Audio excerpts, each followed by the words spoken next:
চৰাইদেউ জিলাৰ মথুৰাপুৰ উদয়পুৰ গাঁৱত এখন চাহ বাগিচাৰ লগতে এটা চাহপাতৰ কলঘৰ নিজে পৰিচালনা কৰি বহু লোকক সংস্থাপন দিছে এগৰাকী মহিলাই। মহিলাগৰাকীৰ নাম ৰিংকুমণি বৰদলৈ। ৰিংকুমণি বৰদলৈৰ পৰিচালনাত সৃষ্টি টি ফেক্টৰীৰ জৰিয়তে উৎপাদিত চাহপাতে লাভ কৰিছে দেশে বিদেশে সমাদৰ। আজিৰ নাৰী যে কোনো গুণে দুৰ্বল নহয়, সেই কথা প্ৰতীয়মান কৰি তুলিছে চৰাইদেউ জিলাৰ এইগৰাকী মহিলাই। নিজৰ কৰ্মদক্ষতা তথা উদ্যমিতা এতিয়া বহু নাৰীৰ বাবে হৈ পৰিছে আদৰ্শ।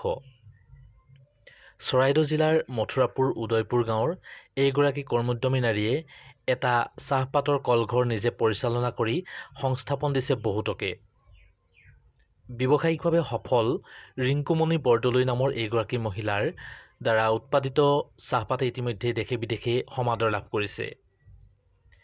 100% সতেজ আৰু উন্নত মানদণ্ডৰ শুকান চাহপাত প্ৰস্তুতকাৰী হিচাপে চিনাকি দিবলৈ সক্ষম হোৱা সৃষ্টি টি ফেক্টৰীৰ জৰিয়তে উৎপাদিত চাহপাতে ইতিমধ্যে দেশে বিদেশে সমাদৰ লাভ কৰাৰ লগতে বজাৰ দখল কৰিবলৈ সক্ষম হৈছে। স্বামীৰ আকস্মিক বিয়োগৰ পাছতেই চাহ ফেক্টৰীটো অকলশৰে পৰিচালনা কৰা ৰিংকুমণি বৰদলৈয়ে ইতিমধ্যে ইষ্টেব্লিছ টি নামেৰে সুগন্ধিযুক্ত চাহৰ এখন বিপণীও মুকলি কৰিছে সোণাৰী নগৰত। চাহৰ নিলাম বজাৰৰ জৰিয়তে নিজৰ উৎপাদিত চাহপাত ৰপ্তানিৰ জৰিয়তে বছৰি যথেষ্ট পৰিমাণে উপাৰ্জন কৰিবলৈ সক্ষম হোৱা এইগৰাকী মহিলাৰ ব্যৱসায় আগবাঢ়ি যাওক, আমি সেই কথাই কামনা কৰিছোঁ।